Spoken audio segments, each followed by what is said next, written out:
apparently I'm an MI6 Tory agent. According to the Iranian government, who banned me, they said if I go, they'll hang me. So I was forced to learn Quran. That kind of backfired on them. My generation and the new generation in Iran, all the kids, are either converting to Christianity or becoming atheists. I can show you oppression if you want to see oppression. I will show you actual poverty if you want to see poverty. You know, you're paying for your Sky TV, you're getting your cigarettes, and you're having 3 kids on benefits, and you're complaining that you don't have enough money.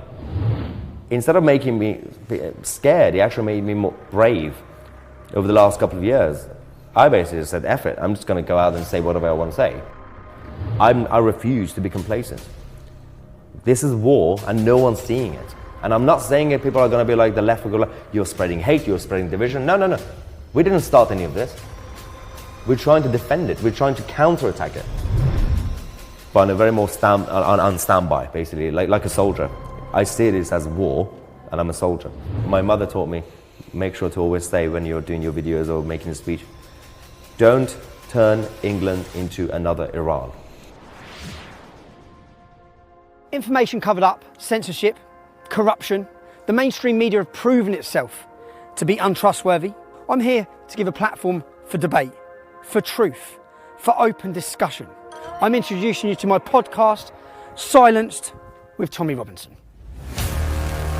Who exactly is Tommy Robinson, or Stephen Yaxley-Lennon? The English Defence League, the EDL.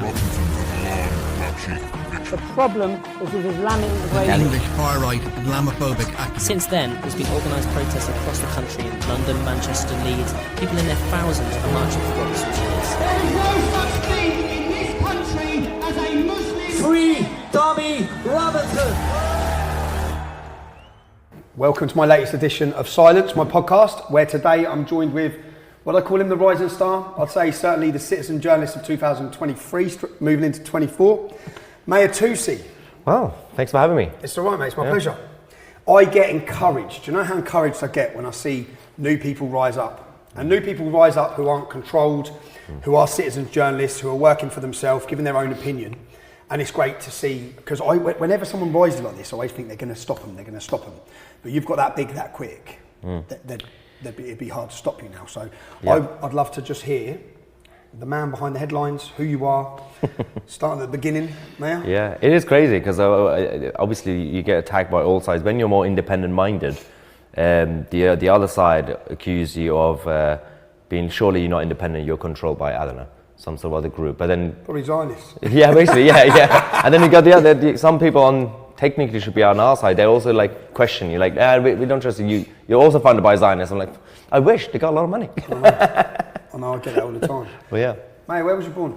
So I was actually born in Tehran, Iran, the capital of Iran, and into a family that most of them already were pushed out after the 1979 paramilitary coup of they call it a revolution. I call it an Islamic paramilitary coup because it's an Islamic occupation. Most of our family, obviously, we're not Muslim, so it was uncomfortable for them. But your family were Muslims? No, they were not Muslim. They're not Muslims? Yeah. Okay, and then the Islamic revolutions happened, which when the mullahs have took control of Iran to implement Sharia. Yeah, basically. And the Iranian regime is very underrated in terms of the narrative that we talk about when it comes to Islamism and everything else, because everyone focuses on ISIS and Taliban, but actually the godfather of the Islamic expansion is actually the Shias in Iran, because everyone focuses on the Sunnis, so they made it uncomfortable, and let's just say my mother, who was not even political, she was actually saved by the British Embassy in a very rare case because she was chased by the morality police. The morality police obviously just check if you're covering your hair and all that nonsense, and she came, obviously she was brought here as an actual refugee, and I then was able to join her as a kid afterwards when she was confirmed, because I was under 18. So so just so people understand the morality police. Yes. Up until 1979, in Iran, it was free. You didn't have to cover your hair. Yep. Women dressed how they wanted. Yep. An Islamic revolution happened where the mullahs took over the control of the country, and then women were forced to cover their hair. So, and then they have these secret morality police who walk the streets and look for anyone who's not doing that. Yes, not only covering your hair, but also women weren't allowed to have chewing gum, and not allowed to clap, dance, sing. For a while, men weren't able to have a short sleeve t-shirt, but then they gave up on that. So much. You weren't allowed to have Western music, but everybody had. And of course, satellite dishes were being doing crackdown on that. Basically, any fun was banned. How old was you this? How old are you now?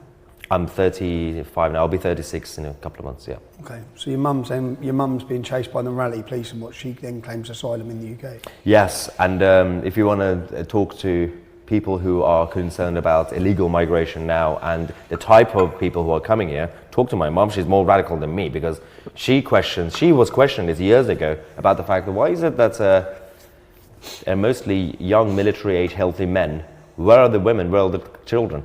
For our family's case, obviously my dad stayed. He's actually is stuck in Iran. He was under house arrest, there was a lot of chaos. But the vulnerable person in the family was the refugee, my mother, and obviously then me came here. Not the actual military-age men. Yeah, so did your mum leave without you? Yes, she had to, yeah. Okay. And so obviously I stayed with my dad for a while, and then I joined here. Yeah. How long did you stay? How long was your mum in the UK? A year. A year? Yeah. And then your dad come at the same time?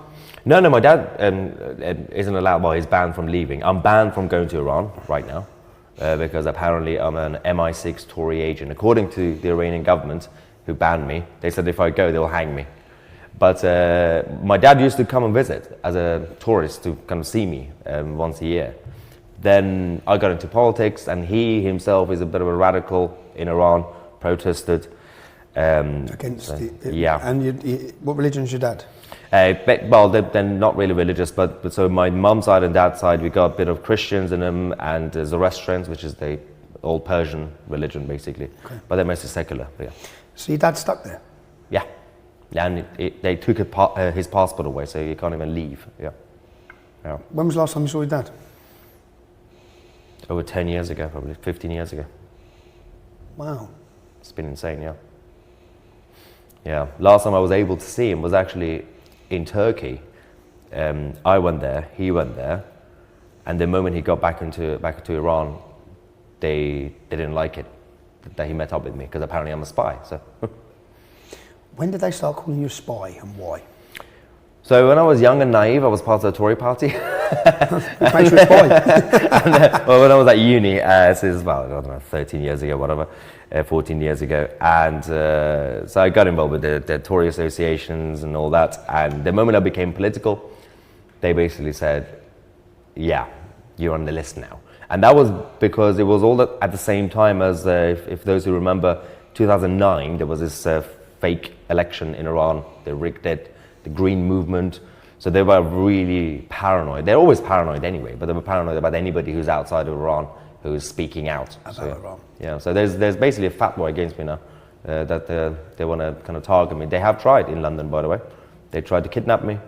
They follow me around every now and then. It's been a while now. But they follow you in a way that they want you to know you're being followed. Yeah, it's just mind games. They're not going to do anything. It's just, yeah. Must make you crack. Yeah, pressure. Yeah, luckily Fear. It doesn't work on me. Okay, so let me go. So you've come to England at what age with your mum? So I was old enough actually. I was probably 13. So you're 13. So you lived there till you were 13, 13. 14, yeah. And okay, so if you was in Iran until you was 13, what was it like growing up, and what was school like in Iran? Oh God. So my mum always felt bad for me because she actually, as she grew up, she experienced life before the Islamic occupation, which was basically Iran was like Israel now, just liberal society, whatever you want to do. And obviously because of Sharia, they were forcing everything down your throat. So every school, the Islamic teachings and everything. So I was forced to learn Quran. That kind of backfired on them. My generation and the new generation in Iran, all the kids, are either converting to Christianity or becoming atheists or going back to Zoroastrian, because the idiots thought if they actually force you to learn the teachings, you're going to convert to Islam or you'll be more kind of Islamic. But the Persian culture, the Iranian culture in general, they're not the same as the Arabs anyway. So if they are exposed to the real text and the ideology of Islam, like my generation was, they're like, this is a little bit weird, let's just say. So actually, it's all thanks to the Iranian regime that the new generation are becoming less Islamic. They're rebelling. Yes, yeah. It was crazy. Yeah. Was it an all-boys school, mixed school? No, yeah, so always separate.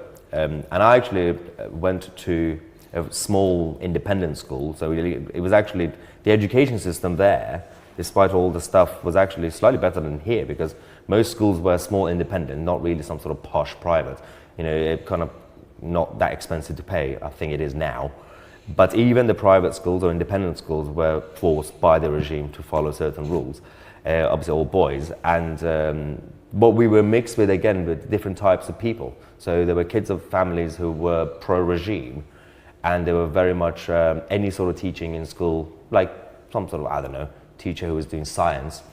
It was the kids and the parents who still put pressure on the teacher not to teach too much Actual science. Science, yeah, basically. Because the Quran is their science. Yeah, exactly. Well, the one thing is fascinating has happened over the last 20 years or so, even since I left, was that back then they were still teaching history of the Persian kings and the dynasties and everything else.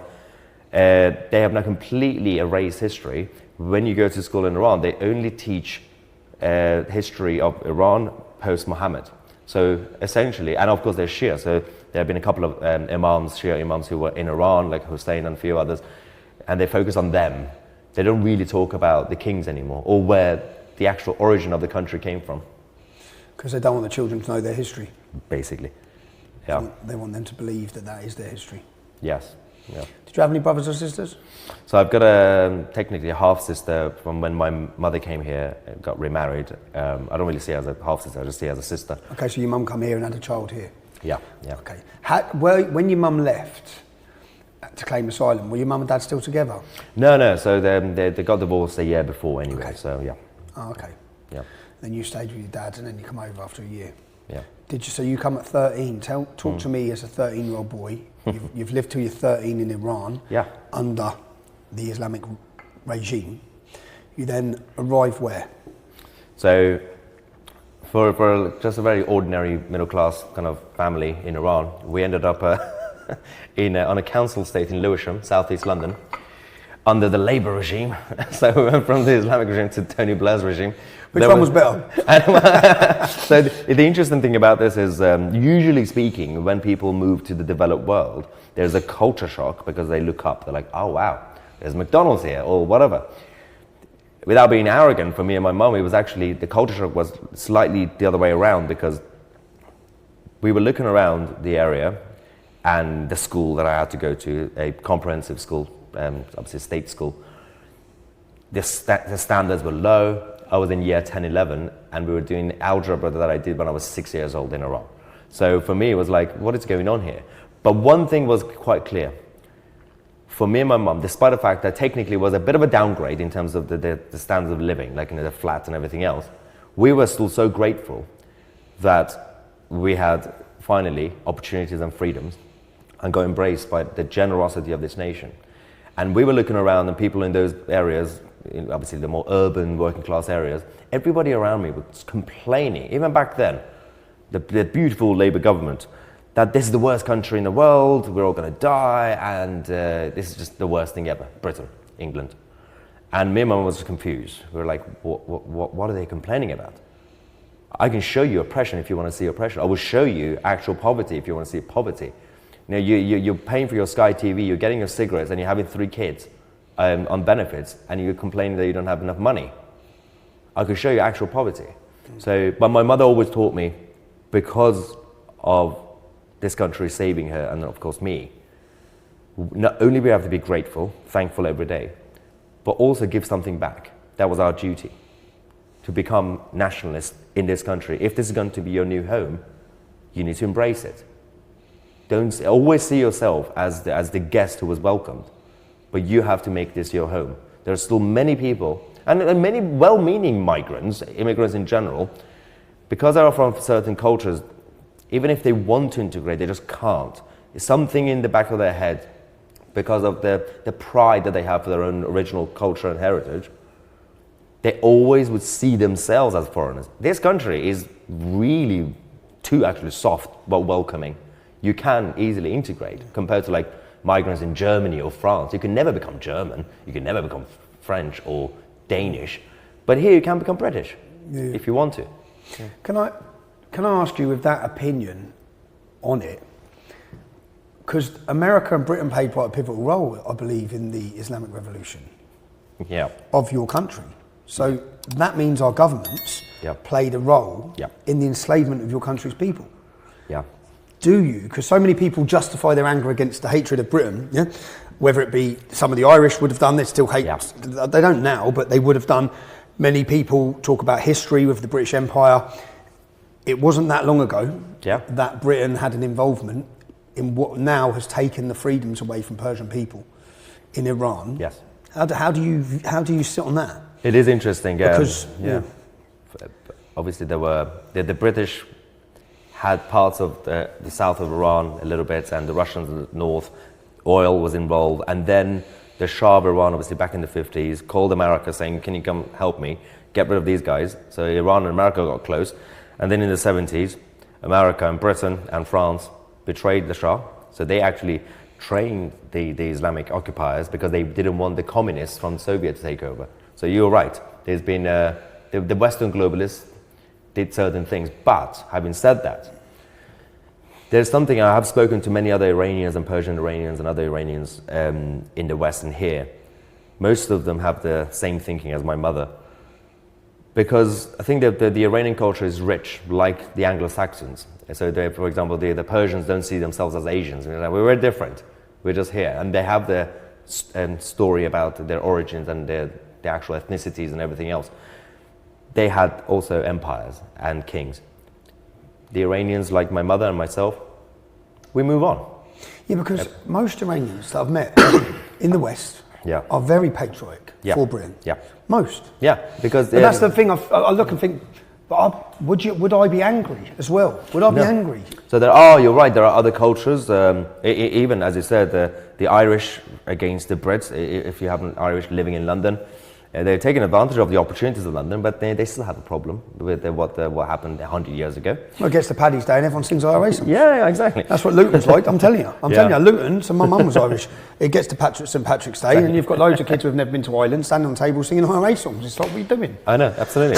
Yeah. Yeah, but I think most of the Iranians, and especially Persian Iranians, they understand things happen in history. They're pragmatic people. Also, it will be pot kettle, because they've also gone around in things under the Persian Empire. They know that was business. Yeah. And but they also, there are some weird coincidental similarities between the Persian culture and the British culture, which I can't really provide any scientific evidence, but in terms of attitude, compared to other neighboring countries and cultures in the Middle East, and of course even Europe, both Persians and Brits have the self-deprecating humor, sarcasm, dry humor, that politeness, holding the door. When you go to, like, for example, I don't know, France, every time you visit, like, Paris, you were like, why is this person not holding the door? Or stand on the right side of the escalators. But those attitudes are similar, the Persians and the Brits. So I think that's why it's easier to integrate. And also, most people who've come here, like your mother, Yeah. have seen what it's like when Islam takes over your country. Yeah. So then they're witnessing what's happening here, or they can speak openly because they've got family members who are being oppressed under Islam. My mother is completely freaking out right now. Not just for me because of what I do, and obviously I'm in the public eye, but even for herself. And she's actually more worried for the country, for this country, because she's seen the rise of the Islamic ideology, which always goes hand in hand with basically anything that's anti-Western, so Marxism and all this.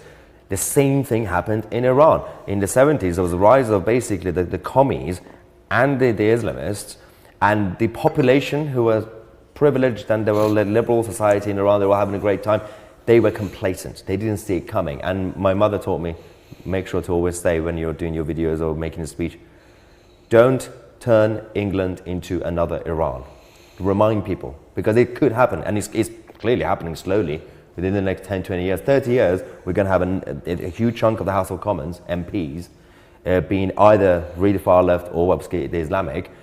And this is basically a soft revolution, because if you have the House of Commons controlled by a different ideology, that's a different set of values, all they have to do is just make new legislation, change the constitution. They don't have to do a bloody revolution. And when the communists that sided with the Islamists in the Iranian Revolution, what happened to them when? Backfired massively. It's like the Just so people understand, if you're a communist and you're sitting here and or a Marxist and you're aligning yourself with the Islamic radicals because you hate democracy and hate freedom and you want to implement your system. Yeah. This has happened in Lebanon, it's happened in Iran. Yeah. What happened in Iran? Yeah, especially if you're a chicken watching, advocating for KFC. Yes, the next day, they were all hanged. All the communists. The communists who helped the Islamic Revolution. Yeah, but the communists were actually leading the uprising against the Shah and against the monarchy and everything else. But it was also against capitalism, free speech, and freedom in general. They did the work. They did the hard work, backed by the Soviet Union. The Ayatollahs came last minute because they were being trained, especially Ayatollah Khomeini, the main supreme leader, by CIA when he was in exile in Paris. They trained him and started doing propaganda last minute to prevent the commies. So when the Ayatollah came, firstly, just like Jeremy Corbyn, he promised free oil, free bus passes to everybody.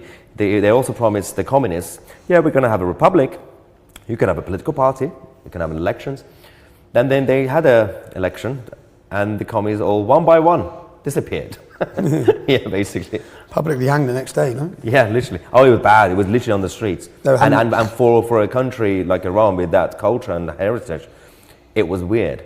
Without being disrespectful to good people who are from countries like Lebanon or Iraq, but it's more normal to see that sort of barbaric scenes in Afghanistan, Iraq, or like obviously the bad days of Syria, but not in Iran. It's weird. I've watched videos in Iran where they were talking about women being forced to wear the hijab in a comedy show. Have you seen it? Yeah. And the bloke, the whole crowd, Yeah. they're talking. They want to make everyone wear the hijab. Yeah, they're all laughing. And the whole crowd are in hysterics, like as if we're going to be forced to wear the hijab. Yeah. Overnight. It was crazy. Actually, there's another lesson we could learn. Overnight, women now get killed. There's been revolutions, attempted revolutions by females. The only real feminists, I'd say, of our generation are the women of Iran. And they're being completely ignored by all these liberal progressives who go out there every Saturday protest for Palestine. None of them are actually advocating for the feminist revolution in Iran. It's not feminist revolution, obviously, but it's a... There was a recent one with the morality police again. They killed the lady. The Mahsa Amini, who is the 23-year-old. It's still ongoing, by the way. The uprising is still ongoing. They have a slogan, women, life, freedom. And there's a second verse as well. Now, because when they chant, they say, women, life, freedom,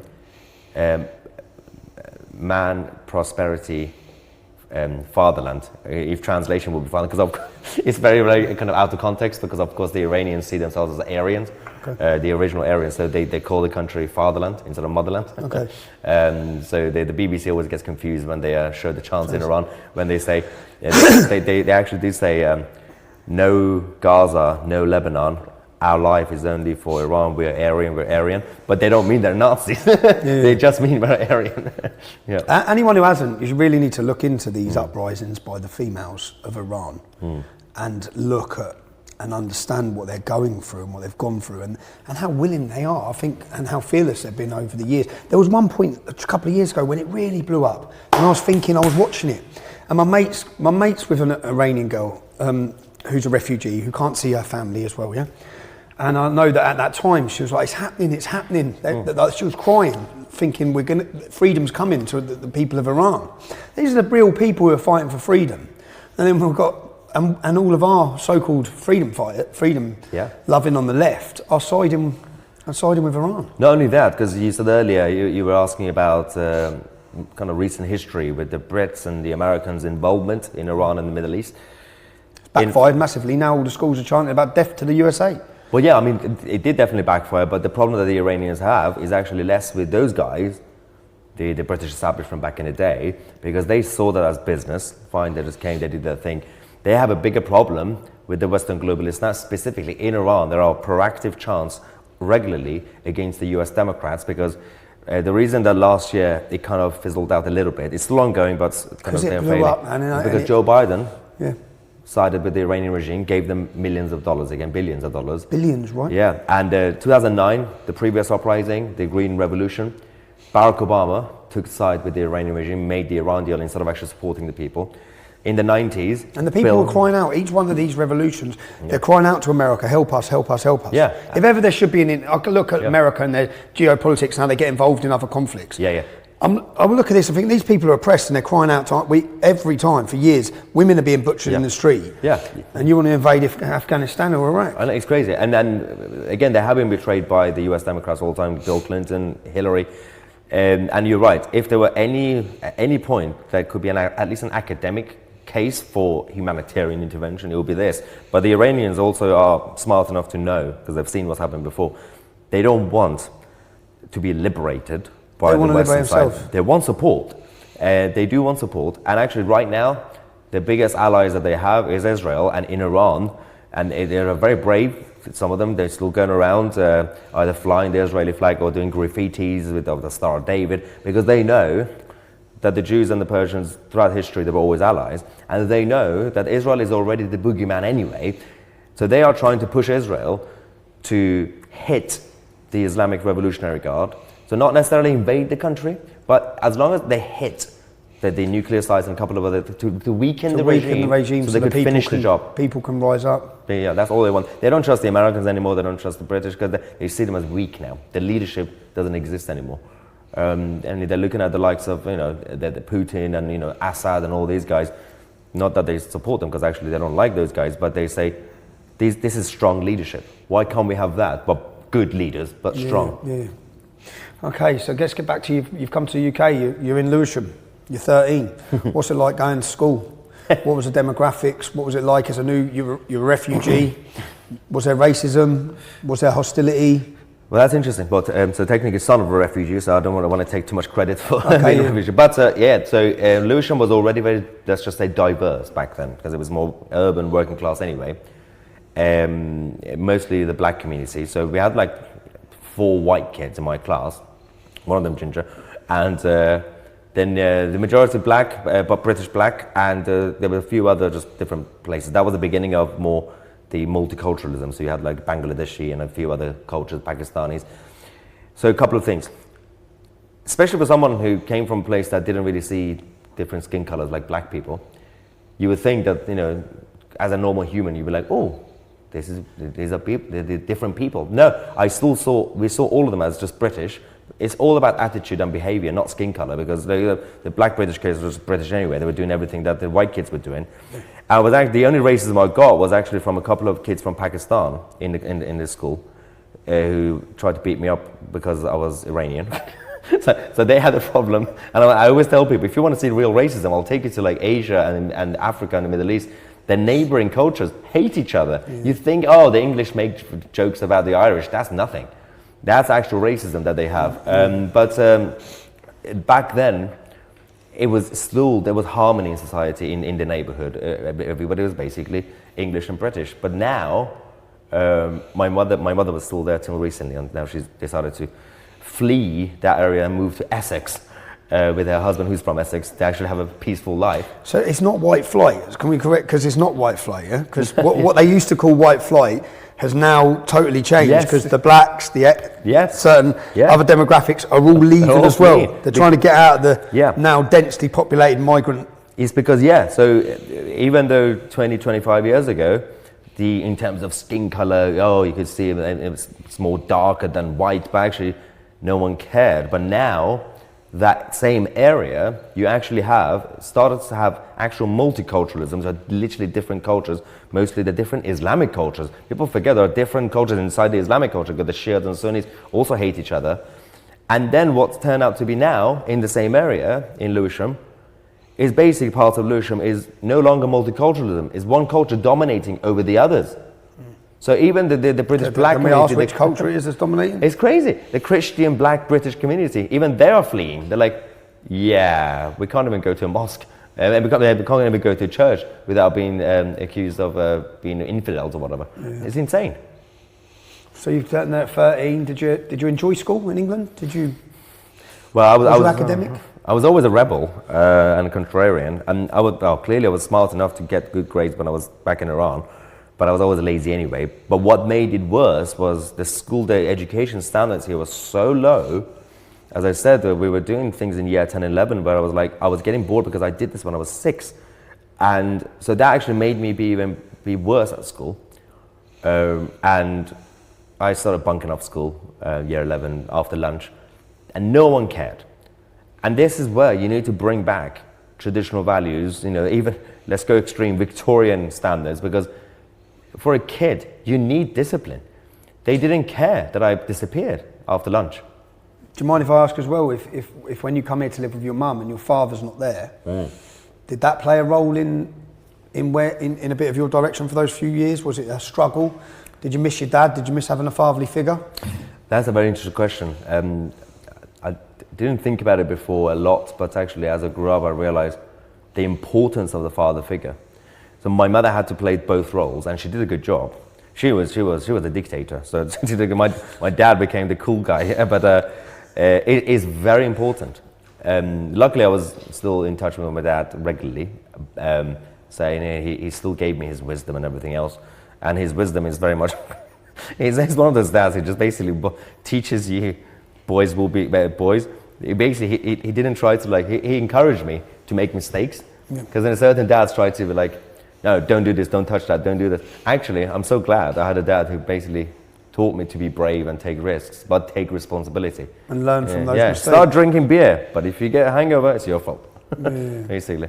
But yeah, it was difficult. Did mum work? So obviously my mother, that was also a big culture shock for her, because back in Iran she was a housewife. And she came here, then obviously she had the second husband and everything else there, didn't work. But then afterwards she had to then get a job. She had an option to be on benefits. She was like, I don't understand the concept. She just didn't get the concept. There was a lot of Iranians back in Iran were interviewed by CNN a few years ago. They're like, what do you like from your government? They're like, freedom, let us have a job, let us have businesses. The same interviewer went to America to interview, what do you want from the government? Free healthcare, free benefits. So my mother became an NHS nurse for Great Ormond Street. Okay. And for a few years, but it became difficult for her and her health and everything else. She left, and she did some stuff with flower arranging. I don't know what she does, florist basically. Okay. Started her own small business and things like that. Yeah, she had to do everything on her own basically. Yeah. You've left school. Did you leave with your GCSEs? What did you do when you left school? Did you go to college? Yeah. So for those who don't know, thanks to Tony Blair, the education system was messed up back then. So when I came here, I didn't actually have time to finish year 10 completed properly. So year 11 was my full year. Even at the end when I did my GCSEs, they didn't give me my GCSE because you had to do both years. And now year 10 is a mock year. Okay, yeah. So I had to go to college in Lewisham. And to redo GCSEs? Basically BTEC. Okay, yeah. And so I was basically 2 years behind everybody else now. And so I finished, then I didn't really have a plan, so I thought, well, apparently go-to option is university. Then I'm looking back, that was again the product of Tony Blair's government. They pushed everybody to go to uni instead of actually looking at different opportunities. Yeah. I wasted 3 years at uni and money and everything else. I studied finance and economics and all that, fine, I understand certain things. But, where did you go to uni? Manchester Met, so the cool university. Less academic, but more fun. Okay. we knew how to party. I only chose Manchester because of Old Trafford. Literally, I was like, I want to get a season ticket. You said you're a Man United fan? Yeah, I'm from London, obviously I'm a United fan.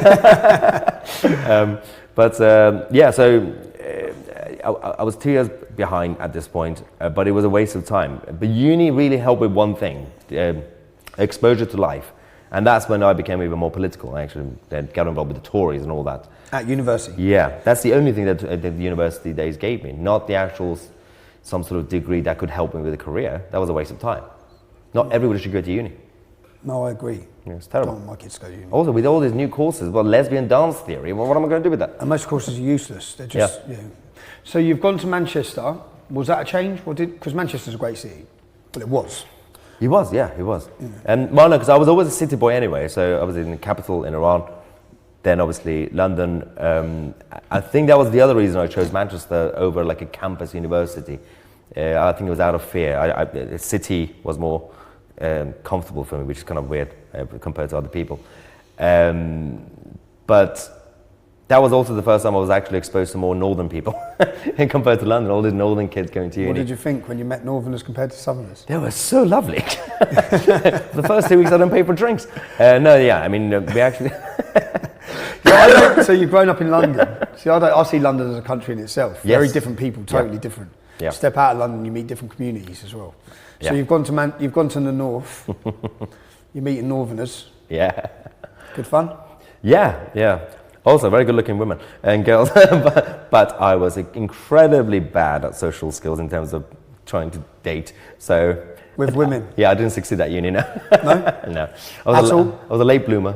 Oh, was you? Yeah. Okay, how late? Well,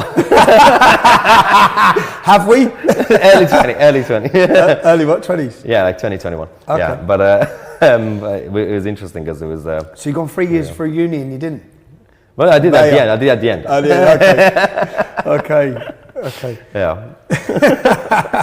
Then you got into the British culture. Then I couldn't stop. So you've gone to uni, you come out your degree.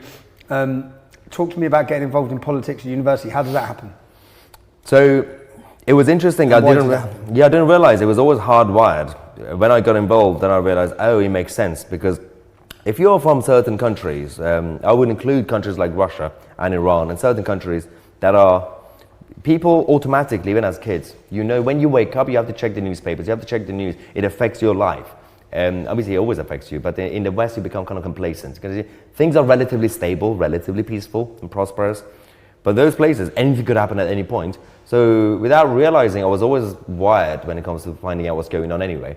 Then as I grew up in my teenage years, I just got into learning about Hayek and Milton Friedman and Ayn Rand. And before I became a Tory, I knew I was at least economically kind of free market capitalist, but also individually speaking, societally, I was like a libertarian. So when I was just getting involved with politics, I knew that at that point in this country, the Tory party was a closer option, even at the time.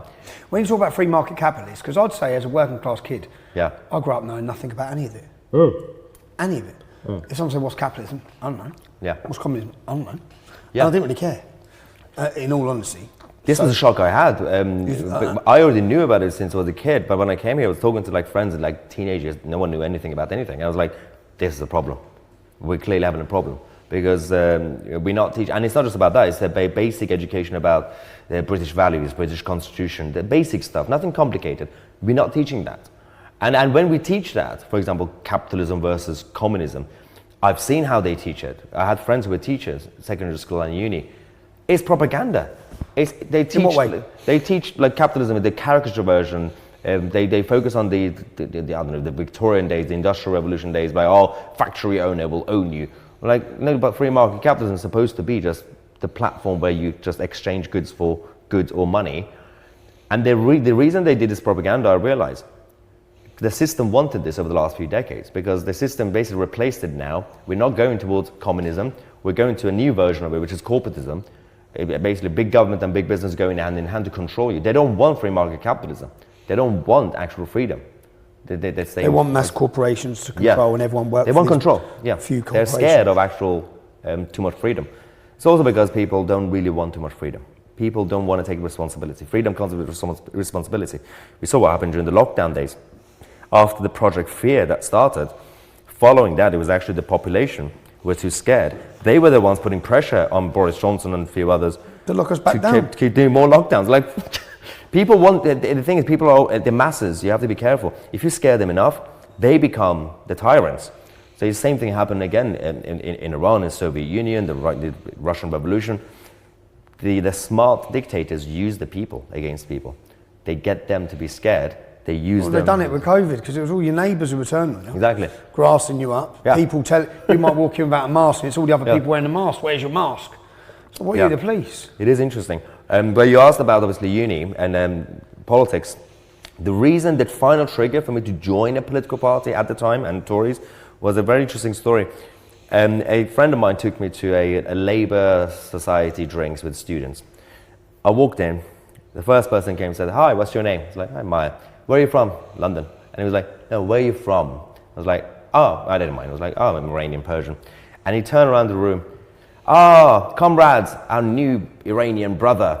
And it was just patronizing, condescending nonsense. They went to the Tories drinks next night. Which one was his first one? Labour? This was the Labour one. Okay. They're patronizing, basically kind of being obsessed with kind of my race and identity. The next night went to the Tory drinks. The first person came and said, "Hi, what's your name?" Mahyar. First question was, "Did you watch the football last night?" No one cared about the actual kind of identity or whatever. The Labour side, they pushed me to actually, and that was a new Labour. That was like the more liberal Labour.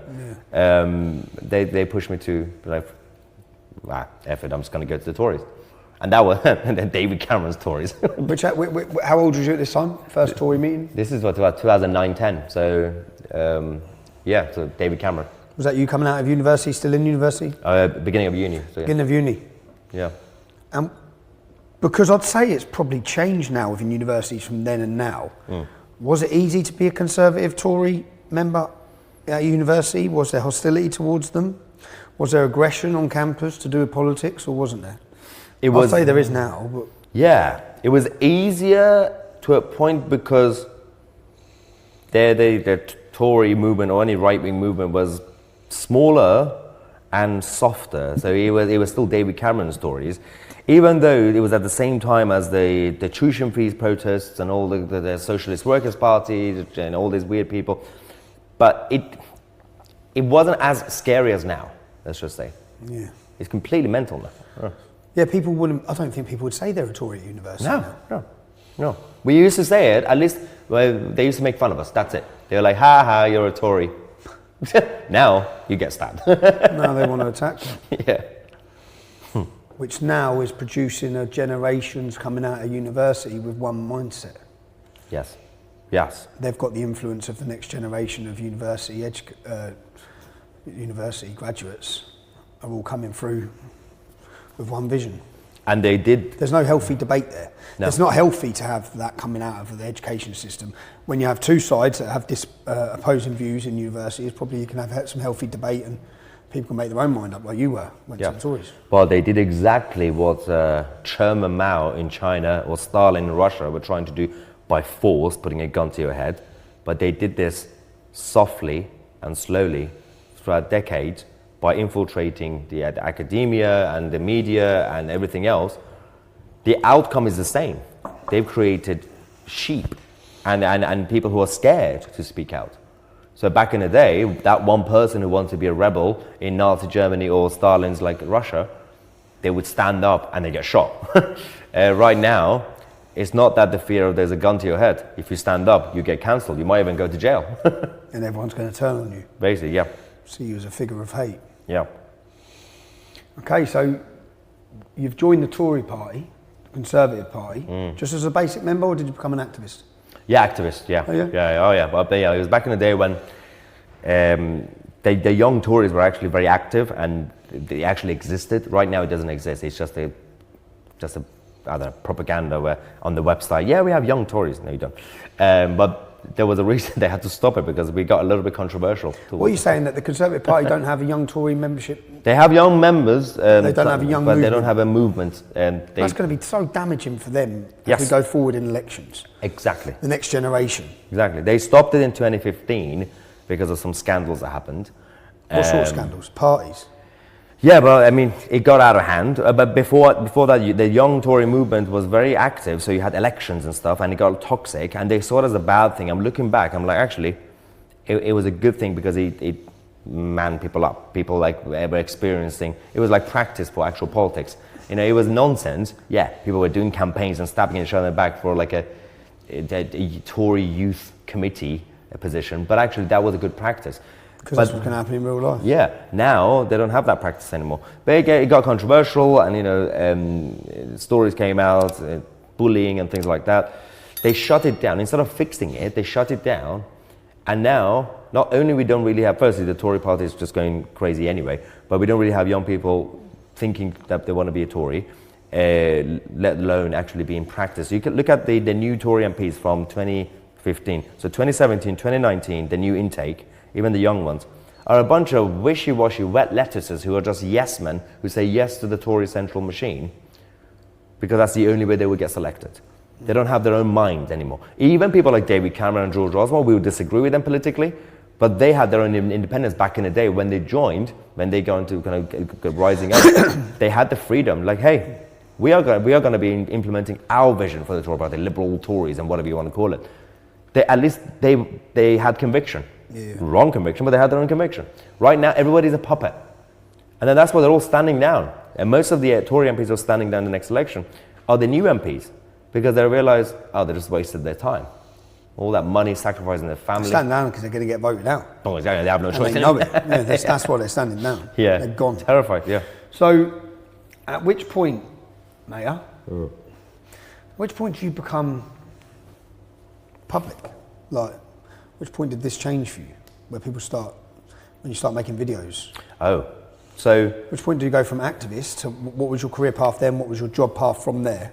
So, my 20s, when I was an activist, I worked in Parliament for like a few months, but I never actually worked in politics. I always had normal jobs, but I was doing activism on the side. It was actually post-Brexit and basically post-2015 days, when they also shut down the youth movement. I was already seeing it that people like me, because we were already more radical, we are not going to be able to be welcomed in completely. So forget about trying to be an MP, Mahyar, the Tory MP. Is that what you wanted to be? Yeah, I think You at did? first. Yeah, everyone was naive at some point. And the Brexit campaign happened, and I was involved with that, and so we did that. And afterwards, I was like, okay, so Brexit's over now. Well, the campaign is over. I don't want to get back into the Tory activism. What do I do? So I just continued with my work. But then 2017, What work? 18... What work were you doing at that time? Oh, just terrible. Well, not terrible. I just didn't like it. I was in sales for tech startup companies. Okay. Just classic London office jobs. Living in London? Yeah, just being Financially struggling? Basically, I mean, to a point where, I mean, again, without sounding, this is like privileged again, because like, I'm looking at like actual poverty in other continents, even in Iran. Still make money, but not good money, like probably like, I don't know, 25k, 30k with beer that was still about £6-7 even at the time. And your rent's big money in Oh London? yeah, the rent was completely crazy. But 2017-18, when Theresa May failed Brexit, that was when I started making random YouTube videos. It was more like a hobby, and it was more like a personal diary. I was just frustrated, so I just wanted to get my thoughts out. It wasn't any plan to like, oh, I want to be a YouTuber, I want to do this. But then the more she messed up, the more my videos became about actually showing people what the media is not showing them about the Brexit negotiations. So 2019, my channel kind of started to kind of blow up slowly. Brexit happened. It became a Brexit channel at first. Okay. And then 2020 became a lockdown channel, because I was basically just telling them, well, the truth, or like basically challenging the mainstream narrative about lockdown, about all those stupid things they were doing. And then after that, it just became a daily news channel. And I realized, then I came up with the slogan, actually my former producer, Lacey Butcher, came up with the slogan, "We are the media." It just came to us randomly, because I realized there's a gap in the market, and people are moving away from traditional TV and all that, and not just because people don't watch TV, it's because they don't trust them. And that was the time when slowly people were starting to see things differently. When people were hearing about Tommy Robinson back then, they were only seeing newspaper headlines and a BBC headline saying, Tommy did something bad, he got cancelled. Back in like 2015, 2016, whatever it was. But since then, people were starting to see things for themselves. And it was the rise of all of us, the independent journalism and broadcasters and commentators. And that changed everything. And it gave me a purpose, finally. Moved away from wanting to be a Tory MP to like, I finally know what I have to do now. And this is also, my mother told me, this is what you have to do. This is what I told you as a kid, you have to give something back. You have to fight for this new home, your new country. This is how you do it. Because clearly, the rest of the so-called white English liberals are burying their heads in the sand. Happy to give it away. They're burying their heads in the Not sand. just burying their head, they're giving it away. Yeah, literally, yeah. They're facilitating it. Yeah. So The destruction of the great country that they've... yeah, apparently it's a job of a foreigner to save this country instead of the actual natives. It's crazy stuff. At what point did you understand, because you just said you realised this was your path. Yeah. At which point did that moment click? It was when, this is again post-2015-16, when you had the rise of the new media, and all of you guys also, and everybody in America was happening. And I was seeing, I was like, okay, this is good. But then the moment I saw the establishment coming for every single one of them, everyone got cancelled. Sometimes for the right reasons, sometimes for the wrong reasons. Sometimes they messed up, sometimes not. Whether it was Milo Annapolis, whether it was Tommy, whether it was Ben Shapiro. Everybody got cancelled for different reasons. Sometimes they deserved it, sometimes they didn't. And I was like, okay, the one time that we had a chance, everyone's getting basically disappearing, like the Soviet Union. So I thought, let's try something different. And my journey has been an evolution with my channel. I had to start kind of softly and being more cautious. I couldn't really come out like the first day and say EDL. I couldn't do that. That would have been crazy. but I had to focus on Brexit. Then slowly, the system, even going against everybody even more now, instead of making me scared, it actually made me more brave. Over the last couple of years, I basically said, F it, I'm just going to go out and say whatever I want to say. Do you think it's become more acceptable as well? That's the thing. I think it's you saying what you're saying now, 7 years ago, people might have wanted to jump on you. we are becoming mainstream. So, for example, if I were to have Tommy on my channel 4 years ago, 5 years ago, I'll be hanged on the street. If you were to and talk the comments would probably be against you. Even the so-called conservative-leaning people, they would say, "Oh, that's not a good idea." If anybody was to talk about immigration, basic immigration and control, you would still get. People remember in the 2000s that the Blair years, you couldn't even talk about controlled immigration. With Gillian Duffy, who was one of the voters in, I think it was Rochdale, who had a chat with Gordon Brown. The one who was on Question Time, right? No, on the street. Oh, on the street, yeah. And he whispered, and he said, what did he say? Bigoted woman. Bigoted woman, She just simply asked about controlled immigration. He called her, as Prime Minister of this country, bigoted woman. So now, most of the things that back then was a taboo is actually mainstream now. Obviously, Brexit, leaving the EU, was also a taboo. Mainstream conversation. Immigration, mainstream conversation. Being able to have, again, people like Tommy, part of discussion, more mainstream now. Obviously, they're still trying to crush every single person, but not with the public. They can't control. The public have decided, basically. It's also the failure of the mainstream narrative. So not just BBC and Sky, but even some of the newcomers, whether it's Talk TV or GB News, that promise radicalism. People forget. Of course, they're not going to do that because they are still corporate backed. They claim to be against the corporate media, but they literally have corporate money. Like we build things from scratch with no financial backing, and this is the real grassroots journalism and broadcast. Can I just explain, before we come in here, me and you were talking privately, and you explained that at times people may have wanted to offer you money, but you've refused it, in the sense that you don't want anyone to have a corporate control of you. Yes, and there have been individuals with big money. By the way, most of them well-meaning people. They weren't really offering to control me. Yeah. They actually just wanted to help.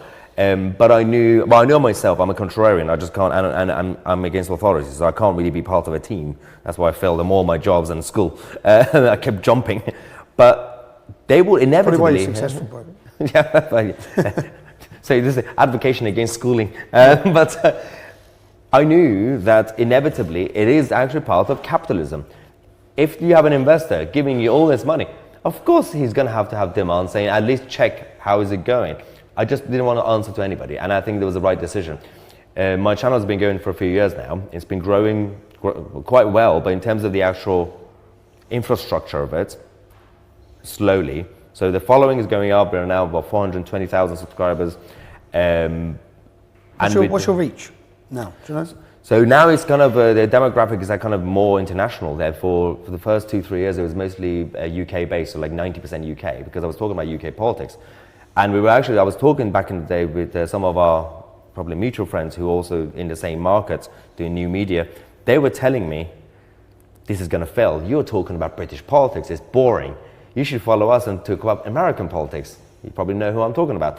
And good people, but that's what they have to do. I managed to make British politics sexy. We're talking about it because we have problems here. We have to talk about it. But now, because of everything else going on around the world, and it's not really just about the whole Israel and Hamas thing, but it's everything else that's affecting it. So the rise of Islamism and all these threats in the Netherlands and Australia and Canada. So now have people watching from everywhere. The UK percentage on my channel is now about 60%, 65%. You know, got 10% America, 10% Canada, 5% Australia, got everywhere now. And we are reaching basically a global base that, again, even the likes of GB News or Talk TV could dream of. But they don't understand how we do it, and they don't understand why they're failing. Why would you say they're failing? Why would you say? Because am I right? Would I be right if I said that you made a video, you do a live stream? I'd say your live stream's gonna get more views than GB News. Yeah, it's because Why?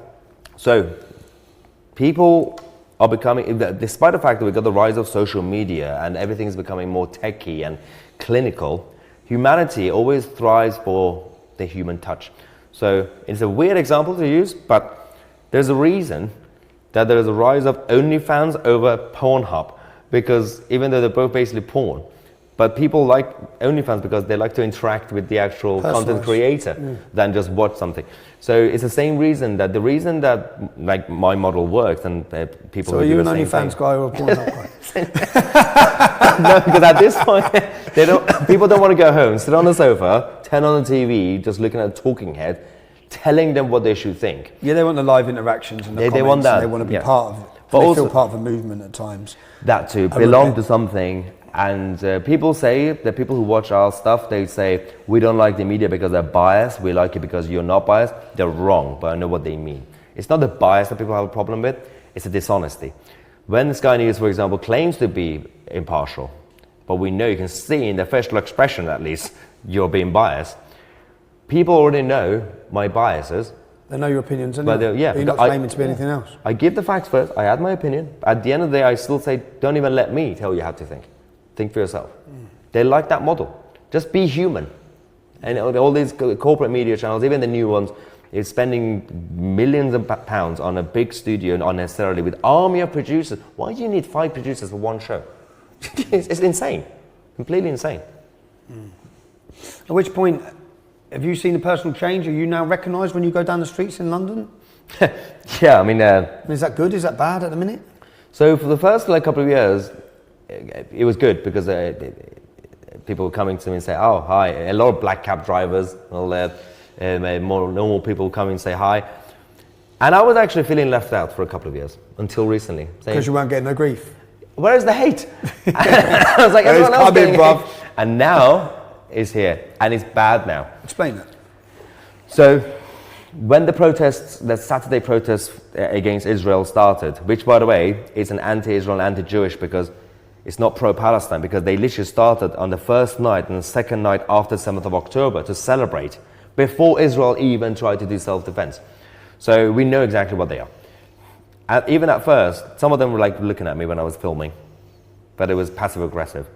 Now, it's gone beyond that. It's not just about the protests, because I'm also speaking out even more against the threat of Islamism, but also the double standards of policing when they treat one Christian silent praying on a pavement, arresting her, when then the Islamic side, with all the mosques around the country, they block the road to do mass prayers on the streets. When I'm talking about this, I can feel the danger now that Salman Rushdie felt. I mean, there's already a fatwa against me anyway from the Iranian regime. But I was going to say, when you say there's a fatwa against you, I wonder if people watching this understand how serious that is, coming from the Iranian regime. Yeah. That means that there's big money put up for you to be killed. Yeah, I mean, basically, there could be hitmen, but more like rogue.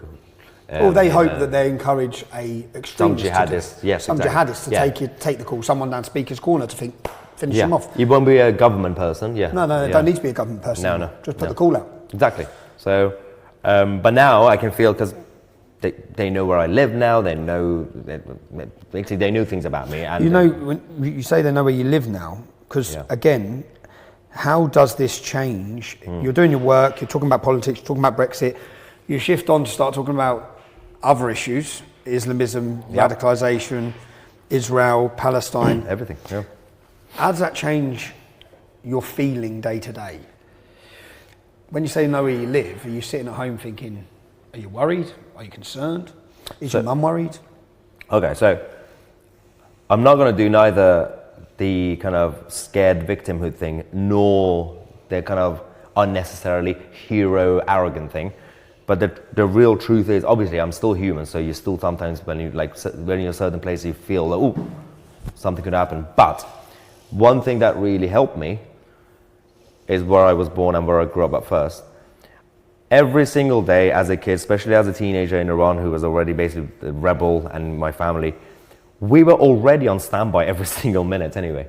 What we do, how we walk, how we talk, and what we eat. That kind of existence paranoia, which by the way is nothing good. No human should go through that because it's bad for your mental health and everything else, but it kind of makes you stronger. So I'm not really like scared on a daily basis being anxious or like oh my God, but on a very more on standby basically, like a soldier. I see this as war and I'm a soldier. You will be scared at times, but you have to slap yourself, man up, defend yourself, and anything could happen. But so far, there's been just isolated, random incidents, but not to be complacent. Things that also happen to you where people shout at you. Luckily, that's usually where it ended most of the time. But you never know. At one point, someone could just escalate it or throw something at you, whatever. As your profile grows. Yeah. You just described yourself as a soldier. Yeah. Why are you willing? Soldiers fight. Yeah. Soldiers risk. Yeah. Why are you willing to fight and risk?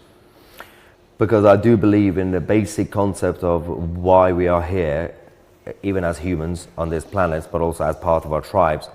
I do believe in traditional values where my role as a man, obviously, first, survival. Secondly, protect your tribe, my family, and of course, my neighborhood, my town, my country. Because that's part of us as humans to survive. And we got nothing else. If you can't have a safe home, you have two options. You can distract yourself and I'm just going to bury my head in the sand and just go to work and get drunk after work and go on Instagram. But the inevitable is going to come anyway. The downfall will come anyway. The fall will come. The enemy will come. And you guys are all being complacent. I refuse to be complacent.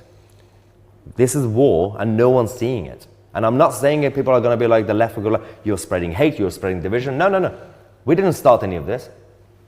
We're trying to defend it. We're trying to counterattack it. And we're not spreading hate. We're not trying to divide society. They already started to divide society.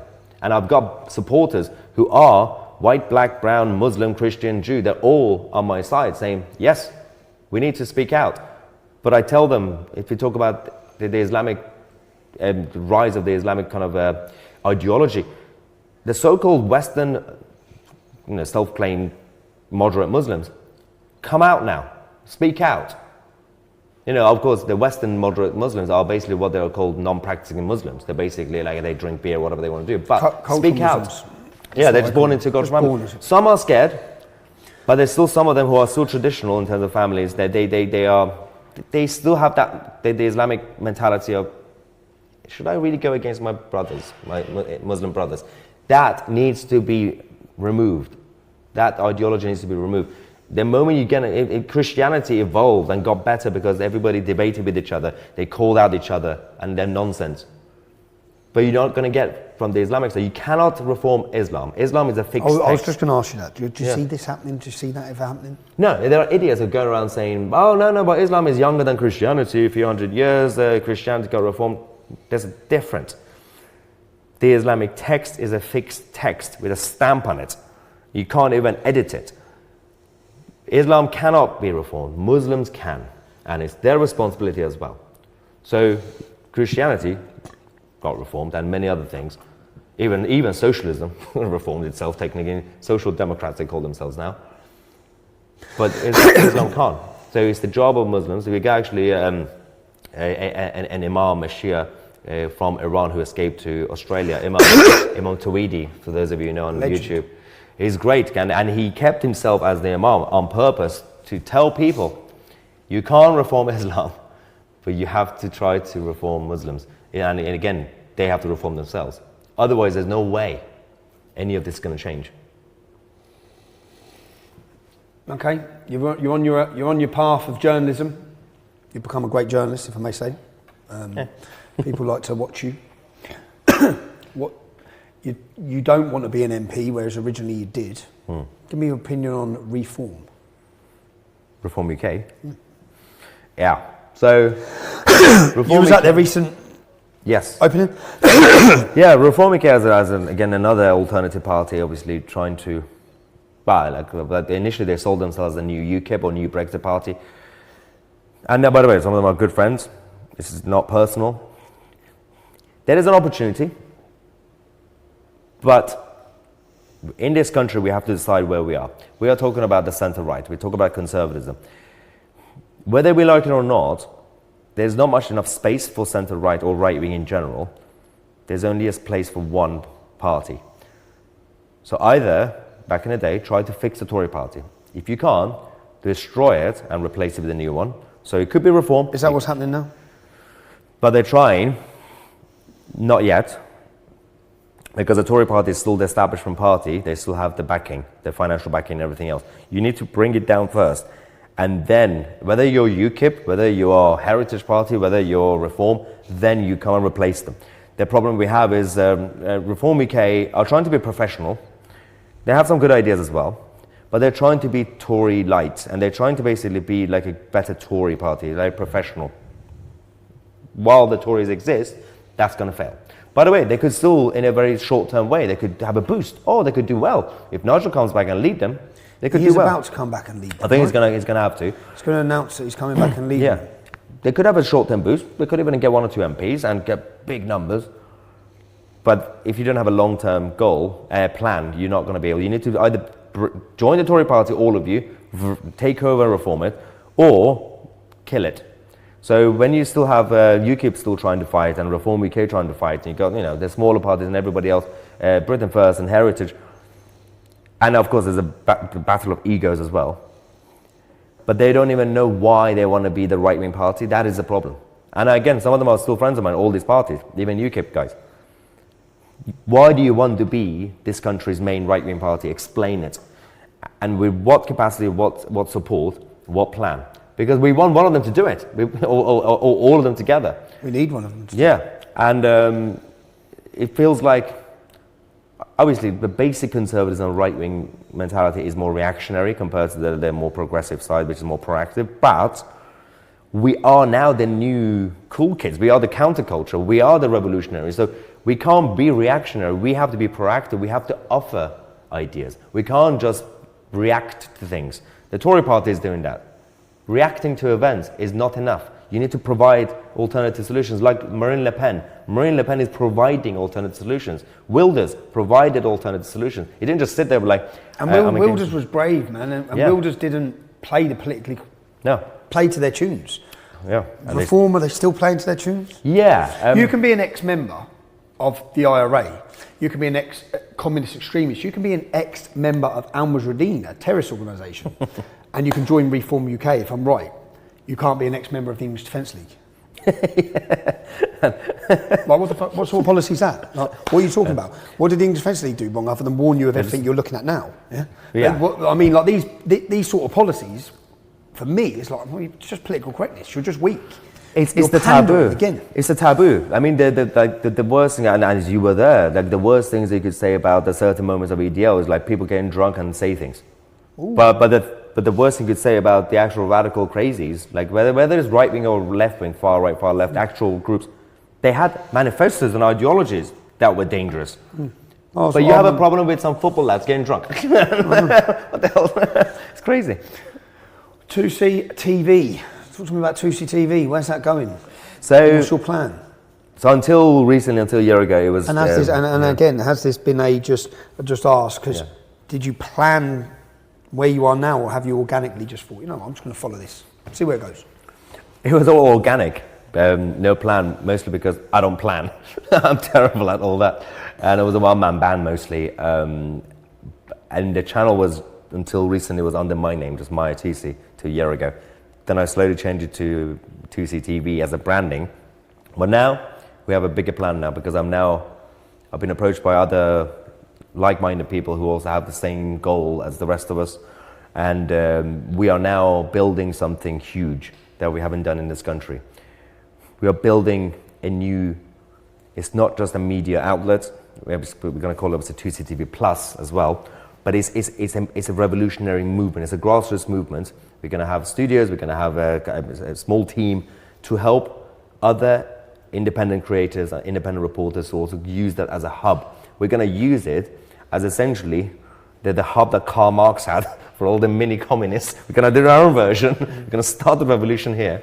And then the idea is we know people want to be involved. We know people want to be informed. And they're still being disappointed by every single media outlet. Even the new ones. Even the new ones, yeah. So, but there is a potential there. We have the right ideas. We just needed the infrastructure. Now we have the ideas. And obviously we're going to keep it mostly grassroots. We're going to have essentially like a Netflix format where I don't believe in getting a lot of people and money from people randomly. £5, something like that, £3 a month fixed. But you're going to give them things that they actually want. We're working on a documentary, the first exclusive documentary on Tousi Plus called Britain's Multiculturalism Myth, which we're going to go around London, Birmingham. We're going to show my background, my upbringing in Southeast London, where I was. I'm going to show my school and all that. But we're going to show you even the changes between early 2000s and now. Even that has been huge. And people need to look at where that goes in 15 years. And where it could go, the change, yes, within 20 years. Forget about between Enoch Powell and now. Think before 20 years ago and now. And what could happen 20 years from now. And it's all about that. Will that be open for everyone to watch? Is that going to be, are people going to have to subscribe to see that content? So, or they subscribe to extra content? So yeah, we'll be releasing the short segments of that, obviously on YouTube for free. But of course, because this is grassroots and all self-funded, we kind of need that kind of investment from people to kind of join to get the full content on TCTV Plus. Because you need to fund the work you're doing. But it's worth it. I mean, you go to Odeon or Cineworld to see a movie. It's £20 now apparently. Well, you pay £5 and you get all the different shows, and we're going to have different presenters. We're going to have debate shows. I'm doing something on purpose. I want to basically introduce shows and stuff and content that even the new channels, even like GB News, are doing, that they're doing it wrong. I want to show them why they're doing it wrong. When they have a debate on Talk TV or GB News, they do a 5-minute, and I've been invited, I've done it so many times. They get you on 5, 6, 7 minutes, shout at each other, and they say, thanks for your time. Like, I'm not finished. What is the point of that? Yeah, you want long form discussion. Just sit down and have a civilized conversation, yeah. Are you prepared for the demonetization? Are you prepared for YouTube to boot you? Are you prepared for all these things? Are you thinking about these with your new vision? Are you thinking about alternatives? Are you focusing on Rumble? Are you going to... have you got a plan for this? I didn't have a plan for that. I wasn't ready for it. It was just overnight. Boom, see you later. Delete. Yeah. I think Apple phones and Google have just done us now. So even you go on your Apple phone, you can't open our Telegram page. Telegram haven't banned us. Apple have. And I've got an Apple phone. Can't even access my own channels. Are you ready? Well, until now... You need to be. Yes. Is what I'd say. No. Until now, I've been lucky. Prepare. Because these places are run by the progressives. I've been lucky until now because I was the brown guy talking about immigration. So you were allowed to? Yeah, basically, they didn't see it coming. They can't oppress you. They're like, surely he's not a fascist. But now, I'm becoming more known. Without jinxing it, the one good thing that's going on right now, I do have a personally good relationship with YouTube. I have an account manager. It's not some sort of Illuminati thing. It's just they like my work because I get enough views, they get enough ads. It's a win-win for them. They just don't want me to say COVID was fake, for example. They're basic lines. And I'm like, fine, I don't want to say that. It's China virus anyway.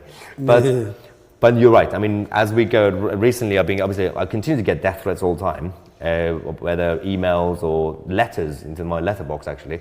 Through into your house, so your house is public knowledge. Yeah, regularly, yeah. So you weren't ready for none of this. See, luckily, my activism started in 2009, so I went through I went through 5, 6 addresses in the first few years. Yeah. But then I found wherever I live, can't be on the paper, can't be on electoral roll, can't have bills there, can't have mail there. Yeah, but the reason I mentioned the death threats is because recently I've been getting threatening messages, emails and letters about also them trying to push my bank, my PayPal and all these companies to cancel me. I'm more worried about banking and about the basic stuff.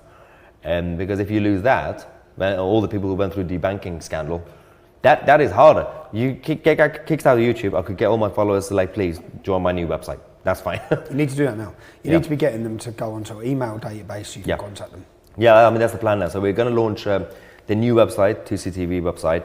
It's going to be fresh, and it's going to be, obviously, that's the free website. We're going to have news articles and everything else. But I'm going to basically have like a newsletter thing, or getting people to sign up with their emails to also register their interest for the upcoming Tousi TV Plus platform, which will be the behind the paywall on the same website. But at least I'll know how many people will be interested.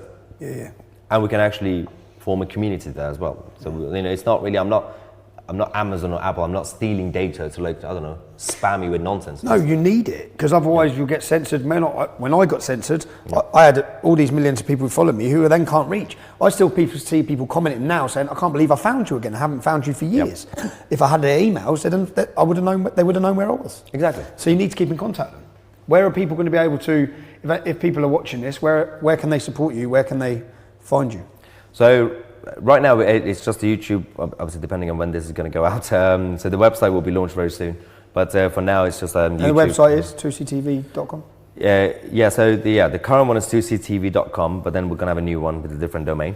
Okay. But YouTube, obviously, Tousi TV, Tousi TV. We're there, and all the information will be there, and big announcements coming up. Yeah. Great. Let me just get one more, your opinion on the way London's been protests. The protests have been policed. What's your experience been? I find it hilarious, like ludicrous, because I speak to police officers and veterans as well, and former police officers who come to me, and they say they are frustrated.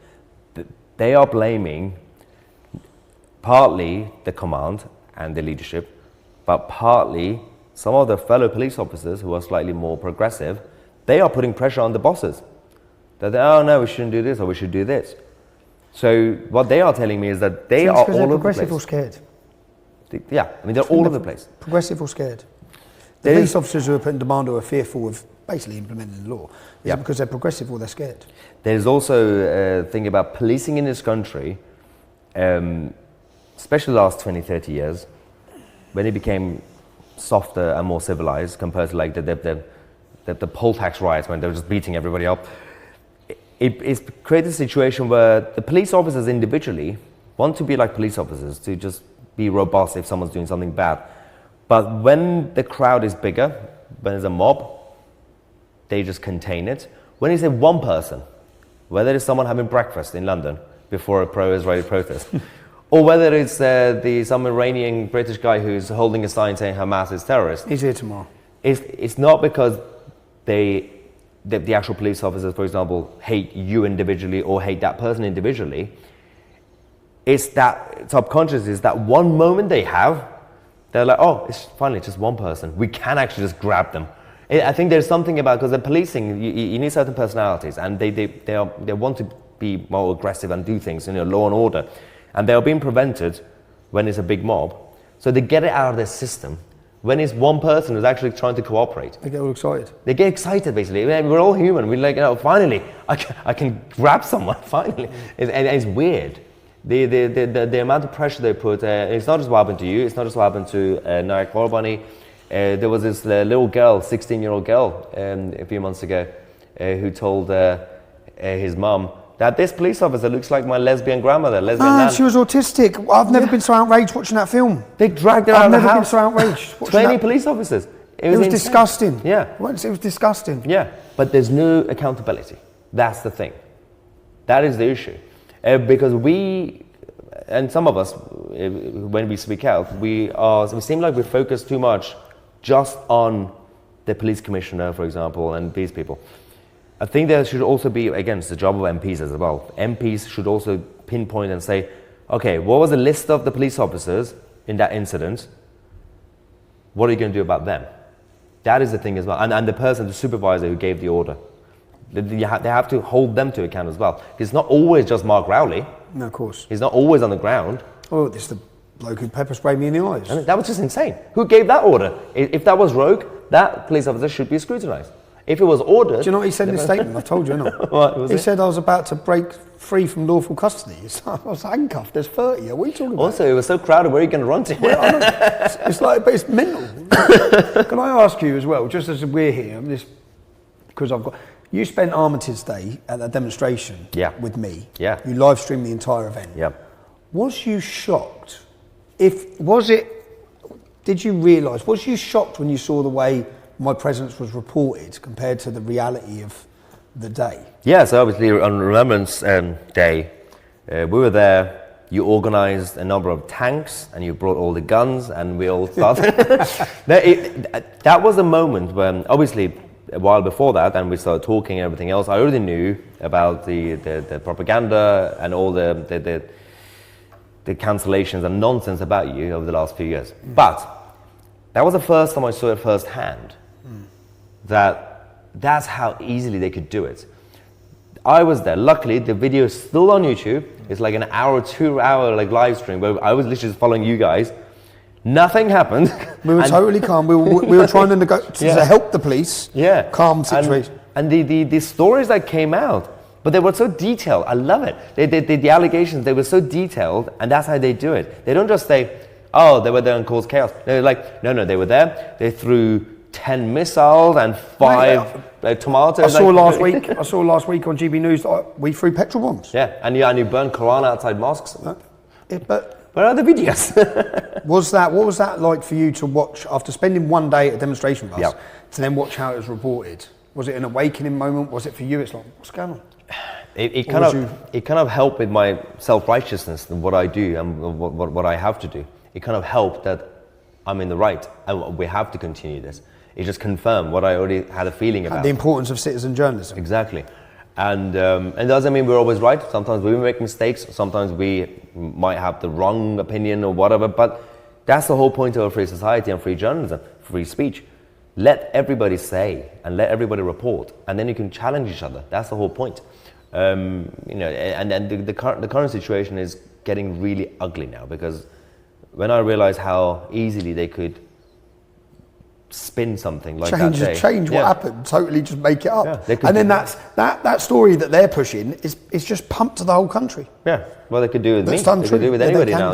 They could, and they make it believable but vague. It's fascinating. They would say you burn a Quran outside a mosque, but they won't have to say which mosque, what day, or when. Yeah, it's detailed enough but vague. So it's the Ministry of Truth. Well, I think it's so important. Citizen journalism, as so many people say, is important, that people are there documenting. You've been documenting a lot of demonstrations, protests. You're everywhere. You're everywhere. So, well, Mr. Tousi, I've enjoyed our discussion. Thank you very much. And I absolutely am. Not intrigued. I'm excited to see where you go, because I can see you going like this. Yes. Well, I'm going to the bar now. So. You're going to the bar. My only advice was be ready. Yes. Because as you grow more powerful, and power comes with followers and listeners. Yes. I can see you're gaining a huge following. Yeah. They will try to demonise you, slander you, attack you in every way possible, and put pressure on you.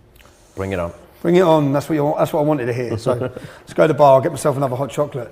If you're watching this, these new characters rising up in citizen journalism make me happy. They should make you happy.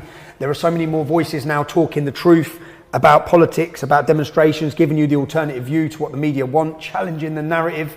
So these gentlemen need your support. Don't just want your support, they need it. Make sure they grow. So if you watch this, I'm grateful for giving me the ability to sit down with characters like this. I'm grateful that our voices are growing, alternative voices are growing, and you make that possible. So thank you, and please like and share this everywhere. Yeah? Cheers. Tousi again. Thanks. Cheers, mate. Thank you. Carry on watching for more interesting guests. I'll talk to anyone. I'll debate anyone. I'll hear anyone's story. If you want to help me along that way, it's not free. I need your support. If you can support my family, that gives me my peace of mind. It means I can continue to do the work I do. I appreciate every bit of support, as do my children. It gives me the ability to fly them out here to see me so I can stay in constant contact with them. I'm deplatformed and I'm censored, so I need you. I need you to share this content. And make sure you stay tuned for upcoming weekly guests, interesting guests, exciting guests. I'm Tom Robson, and this has been my podcast, Silenced. To stay updated, you are more than welcome to follow me, Ruby Yona, on social networks, Facebook, YouTube, TikTok, Instagram, and of course, X.